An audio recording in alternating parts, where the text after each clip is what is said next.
Today we're going to show you how to use the Janome sewing machine, how to thread it up, how to change the spool, the needle and the presser foot, how to leave it at the end of the day, and how to adjust your tension and understand what each of the selectors on the machine do. First of all, we're going to show you how to use and fill the spool. To get to the spool, you have to pull. It takes a bit of effort, wiggle it, pull off the side of the machine and then pull down the panel at the front. This reveals the bobbin case or the spool case. On the front of the spool there is a little lever. If you pull that lever towards yourself, you will find that inside the bobbin case or the spool case there is a bobbin or a plastic spool. You take that out just by tipping it out. Okay. To thread this bobbin up, it should always be the same colour as your top thread. Why is that? Occasionally, if you use different colours of threads or different types of threads, it has a weight difference which affects the tension and the type of stitch that you receive. So it's important that the top thread and the bottom thread are the same type of thread and preferably the same colour. On top of the machine there are 3 thread guides or thread holders. These go up and down when you require them. One has a hole. This is where you are using a twin needle stitch. So you need 2 lots of threads. So thread goes onto one, passes through the hole and so on. Put the right hand one down. Place your thread onto the left hand one. Place your bobbin spool on the smallest of the 3 levers like so. Make sure it's right down to the bottom. Then if you look to the left on your machine on the top, there's a little flat round disc. Take your thread and pass that to the front of that between the 2 discs. Wind it back on itself to the figure 8 and pull it to ensure that that is now touching the centre spindle of that button. Take the thread and go to the front of the bobbin or the spool and you wrap it round a few times just to secure the end. You don't want to leave a long length, but neither do you want to leave it too small that it's simply not going to wind when you try. So wind it round a few times, leaving approximately ½ an inch or 1.5 centimetres hanging off the end as a length. Take the spool and pull it to the right and it will click and place up against this small plastic piece here. Okay, I'll show you that again. Always click it to the right. To the right hand side of the machine you will find that there is a bobbin pulley or a sewing machine pulley. What I want you to do is to pull that out towards yourself. That is the only time that you'll have that in that position, is when you are filling the spool. Now you'll notice that there's no electricity that's actually attached to the machine. There's no electric cable or anything.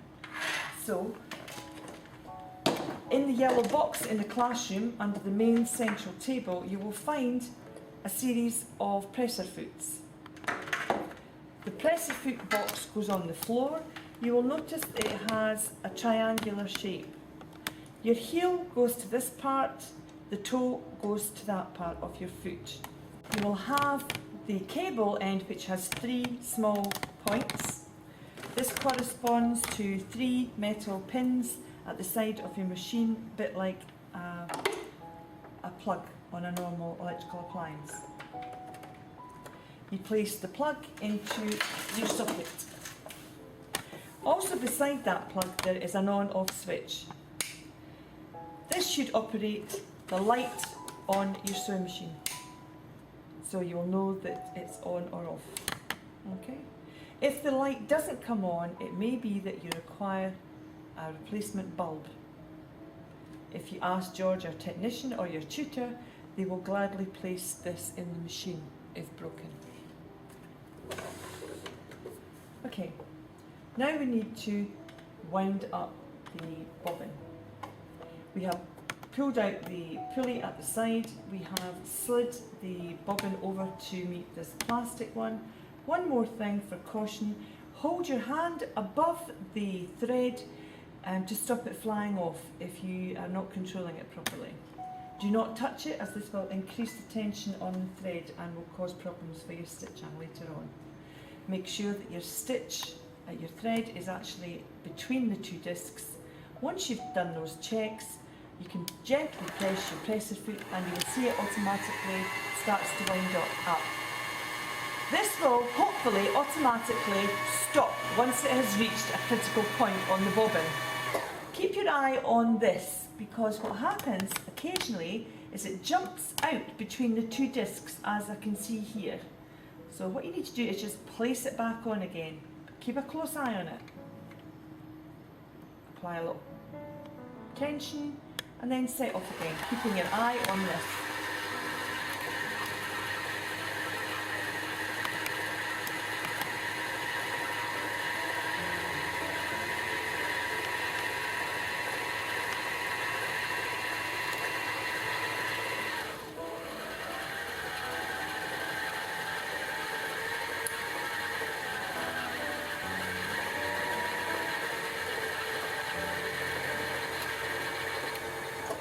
That is automatically stopping. The bobbin is now full. Slide this back, lift it off, cut the thread. At that point, you should look at your bobbin and you should make sure that all the threads are nice and evenly distributed across your bobbin. If it looks loose or has created loops, then it means that the thread at the top has jumped off and you've not been paying attention. So you may have to redo that again. If it's all loops and very loose, you will not be able to sew like that because it is. If you have a look at the difference between those two, you'll see what I mean. This is well wound. This is badly wound. You can see it's uneven and you can see the loops on the thread. Do not work with thread like that. Now that you have the bobbin filled, and you have done the checks, place the bobbin so the bobbin thread is hanging on the left hand side, a bit like the letter P. Take the bobbin case and with the little lever, which I use as a handle, turn it round so it's at a slight angle. Place the bobbin in like so and then hold it so it doesn't fall out. Turning the bobbin round, still with the shank at 12 o'clock, you will see there is a small screw, there's a little metal plate, and then there's a cut in the casing of the bobbin.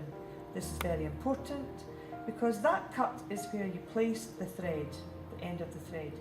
Take the end of the thread, place it into the little cut, and then lay the thread on the side of the bobbin underneath that little plate and pull to the right, and it clicks underneath and you will see there's a little groove cut out. The thread sits between the little groove. Okay? Quite fiddly, I'm going to show you that again.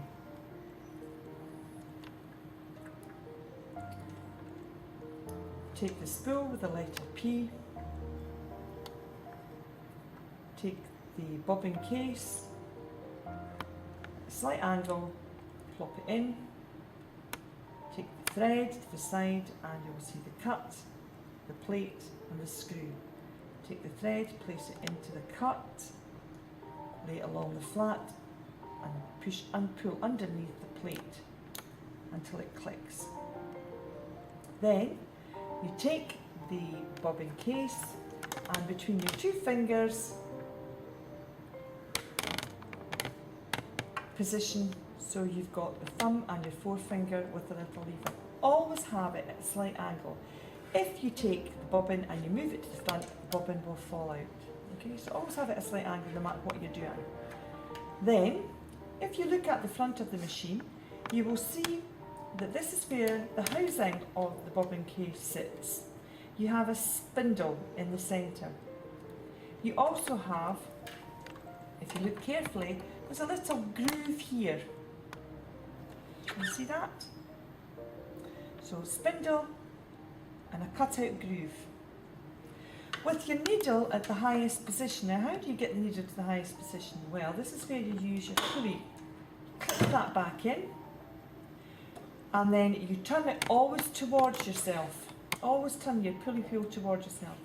Slowly, you will see that the needle goes down.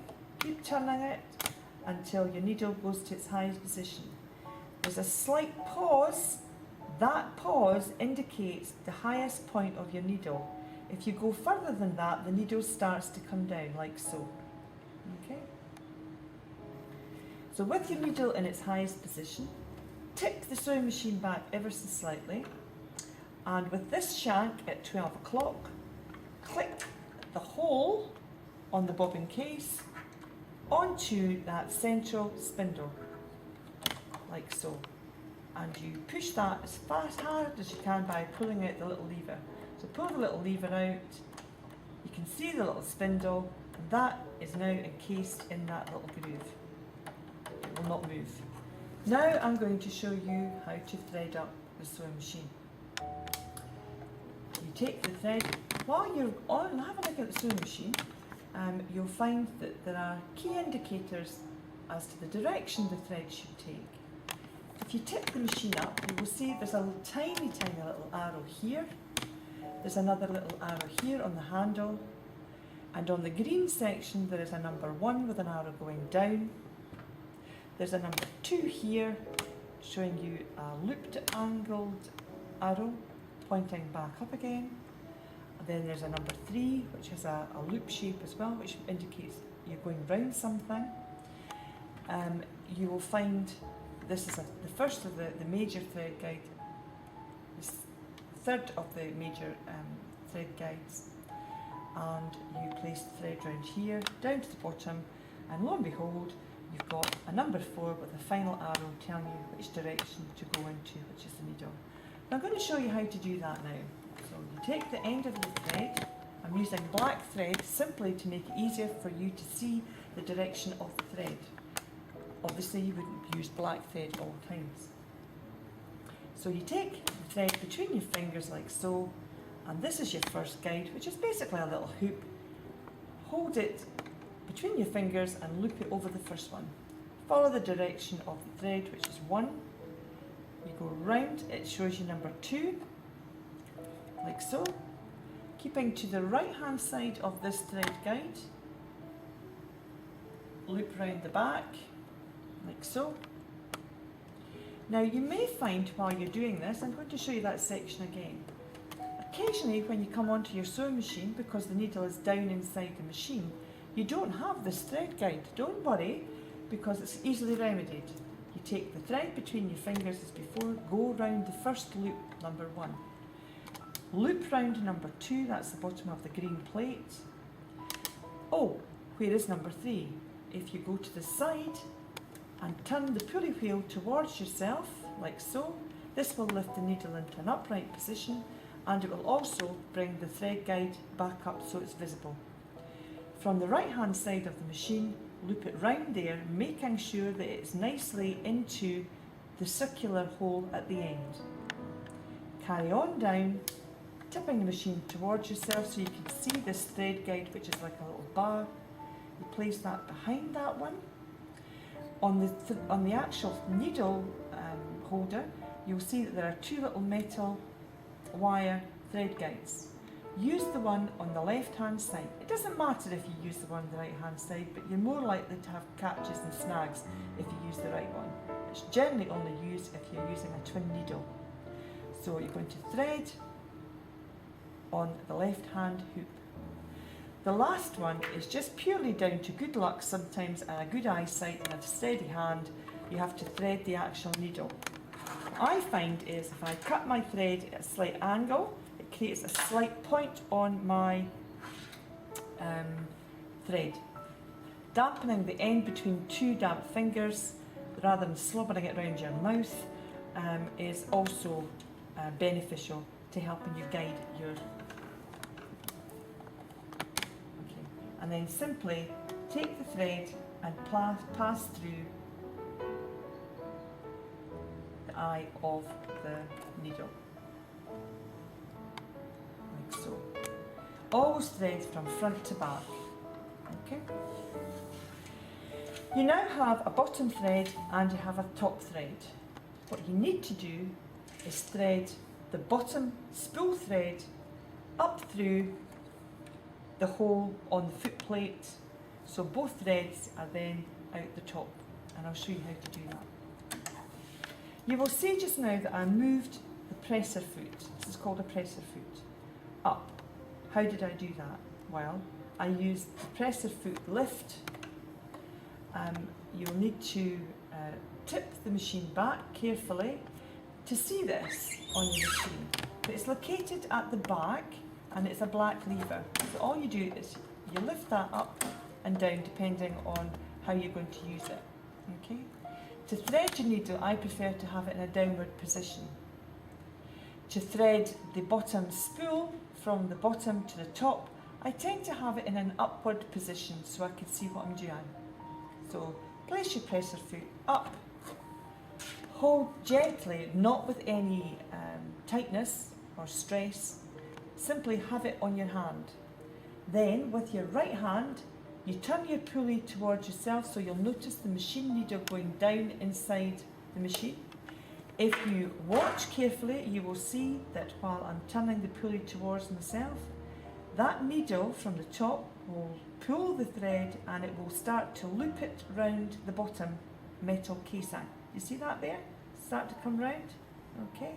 It will reach a point where it's starting to go underneath this thread. When it does that and the needle has reached its highest position, what I'd then like you to do is to pull gently your upper thread. By pulling that upper thread, you're engaging the bottom thread and pulling it up through your presser foot hole.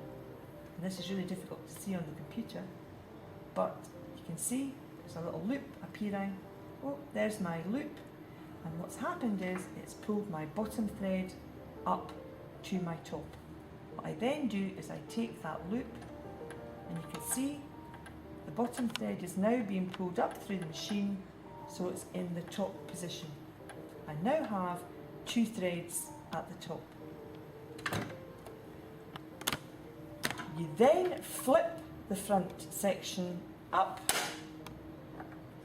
You take the two threads and you place them between the two legs of your presser foot, like so, and you push to the back. I'll show you that again. Like so, push them between the little split between the presser foot, and push to the back. You then place back the front section of your machine in a sliding motion. Sometimes you have to lift it up and you wiggle it till it goes on. The thread is now complete, the spool threading is now complete, and you're ready effectively to start sewing. In this part of the video, I want to show you how to replace a presser foot, how to lower the dog teeth down inside the machine to enable free machine embroidery. I also want to show you how to use a gathering stitch.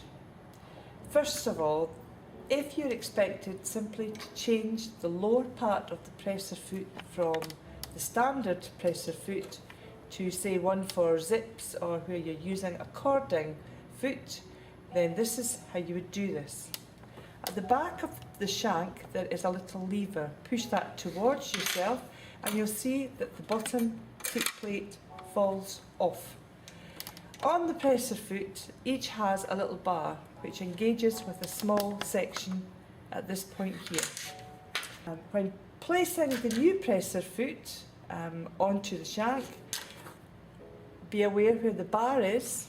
Place this bar underneath the groove area on the actual shank, like so.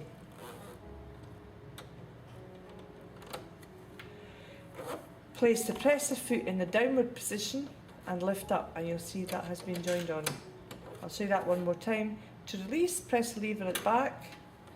To reposition it back on again, place a little bar underneath the presser foot while taking down the presser foot lever and lift it up again. To remove the whole foot, what you have to do is unscrew the presser foot, make sure your needle's in its highest position, lift your presser foot lever up in its highest position, and that will allow you to take the whole section off, like so. When do you use that technique? Well, usually when you're placing the free embroidery presser foots onto your machine. There are two types that we have in the room. This one, which is sprung, this one, which is sprung in a different way, but it's just as good. These ones are the cheapest one, about £7 or £8, and you'll find them in the Singer Sewing Shop in Dunfermline and online. What you'll find is there's a little plastic grab area here. This has to go onto the machine where the screw is. So you place it from the back, and you may have to adjust the screw to its highest position to enable the presser foot to ease onto the shank of the screw. When you have that in position, all you then do is you take the screwdriver and you tighten it up until the white plastic claws grab a hold of the presser foot shank, like so. Make sure that it's nice and tight, that it's not going to move around. And you're now ready to go. You'll notice that the presser foot in this case does not touch the base of the foot plate. That's acceptable. In order for you to use the free embroidery presser foot, you must disengage the dog teeth, which are positioned here. This is what grabs the material and pulls it through the machine, which you don't want when you're free embroidering. You want it to be able to move freely in all directions. So how you do this? Like you would go into the spool case area, you pull off the lever, press down, pull down the front section, and you will see that there's a little lever here. Pull the lever down and switch it over to the right. You'll see that drops the dog teeth down inside your machine. That will allow you then to freely manoeuvre the fabric on the presser foot. One thing to be remembering, always remember to press that lever back to its normal position and engage the dog feed again by turning your pulley wheel towards you so your needle goes down and up once. That will engage the dog teeth. So I'll show that again. Once down and to the right, it drops the dog teeth. To put them back again, put it to the left and engage the dog teeth by turning the pulley wheel towards yourself.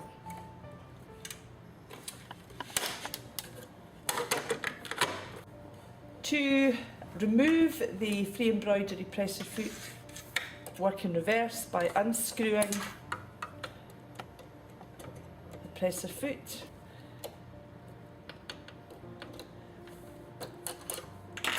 And then simply, this time, you're placing this part of the presser foot underneath the lever. Now to do this, what you have to do is lift up the presser foot to its highest position and then keep pushing it, and you'll find that that goes up another 2 centimetres, which allows you to then place the presser foot onto the screw shank.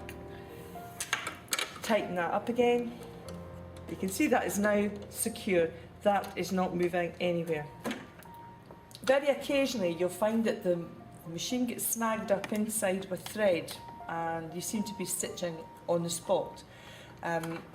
What you do for that case is you pull that out, pull the lever down, you tilt the machine back, and you'll see there are 2 little paddles, one to the left and one to the right.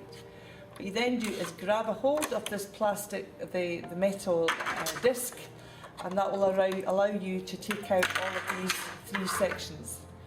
You then can disengage all the extra threads. Placing it back inside the machine under the supervision of your tutor for the first occasion. You can see this is a very flat based semicircle, a bit like a moon.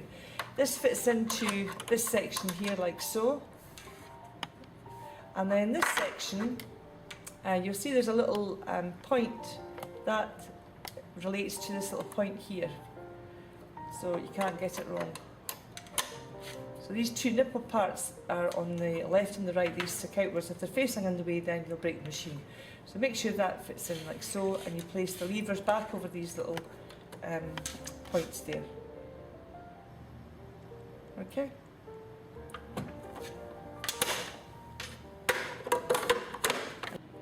What are the instructions on the sewing machine? Well, this here is your tension guide for your upper thread. Normally, on a normal thickness polyester, it would be at number 5. If you had a very thick material, you tend to use the lower numbers on the sewing machine because that creates a greater gap for your sewing, for the thickness of your material. The finer the material, like silks or very fine foils, you may have to go up to 7 and 8. But for general sewing, you have it on number 5, and there's a little indicator on the green to say where that should go. These two selectors are linked to this guide that you have on the front of your sewing machine. This is lettered in grey A, B, C, D, E, F and G, and the small numbers 1, 2, 3 and 4 in red relate to when you are doing a buttonhole. This will be in a video at a later date. The stitch length, you can see, has also red indicators which links to the buttonholes, and 0 through to 4 for a normal straight stitch. Anything on this bar here, plus and minus SS, links to the green on the guide at the front. The 0 to 4 in grey links to the stitching in grey marked A to G on the guide. Okay. For normal stitching, you select the machine selector you place at A. A normal stitch length is 2. If I ask you to do a gathering stitch, you leave it on A and you turn to 4. Remember always to turn it back. The other stitch that you will use a lot is the zigzag. That is anywhere between B and C, depending on how wide you want the zigzag stitch to be. Generally, the widest one gives the best result, but you can vary it between the B and the C. If you are looking for a close set zigzag, you will always adjust the length between 0 and 1, generally nearer the 0 than anything. For a wide zigzag, obviously 4. The safety checks on the machine are as follows. Ensure that there is no nicks or kinks to your electrical supply, that it is firmly in the machine before you start, that the needle is down inside the machine, the presser foot is down and the light has been turned off. You take out the plug and you wind it up.